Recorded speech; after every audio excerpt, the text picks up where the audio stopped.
വസ്ത്രം വരെ പകർപ്പവകാശ പരിധിയിൽ വരുമെന്ന് ധനുഷ്. ഹർജിയിൽ ഇന്ന് വാദം തുടങ്ങും. നമസ്കാരം, കൊട്ടാരക്കര മീഡിയയിലേക്ക് സ്വാഗതം.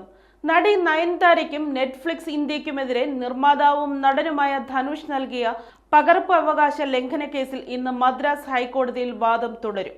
നയൻതാരയെക്കുറിച്ചുള്ള ഡോക്യുമെന്ററിയിൽ ധനുഷ് നിർമ്മിച്ച നാനും റൌഡി താൻ സിനിമയുടെ അണിയറ ദൃശ്യങ്ങൾ അനുമതിയില്ലാതെ ഉപയോഗിച്ചെന്നാണ് ഹർജി.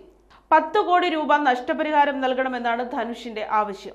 സിനിമയിൽ നയൻതാര ഉപയോഗിച്ച വസ്ത്രം വരെ പകർപ്പവകാശ നിയമത്തിന്റെ പരിധിയിൽ വരുമെന്നും ധനുഷ് അവകാശപ്പെട്ടിരുന്നു.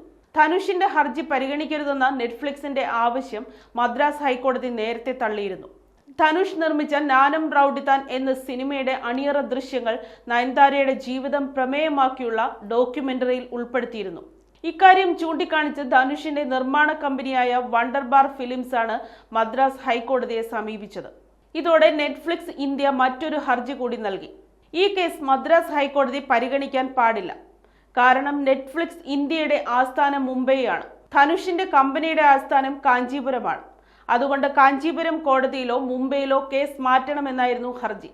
നവംബർ 18-നാണ് ഡോക്യുമെന്ററി റിലീസ് ചെയ്തത്. 7 ദിവസത്തിന് ശേഷമാണ് ധനുഷ് ഇങ്ങനെയൊരു ഹർജി നൽകിയതെന്ന തരത്തിലുള്ള കാര്യങ്ങളായിരുന്നു നെറ്റ്ഫ്ലിക്സ് ചൂണ്ടിക്കാട്ടിയത്. സിനിമ ഷൂട്ട് ചെയ്തത് പോണ്ടിച്ചേരിയിലും ചെന്നൈയിലുമാണ്. നയൻതാരയുമായി കരാർ ഒപ്പിടുമ്പോൾ ധനുഷിന്റെ കമ്പനിയുടെ ഓഫീസ് ചെന്നൈയിലായിരുന്നു.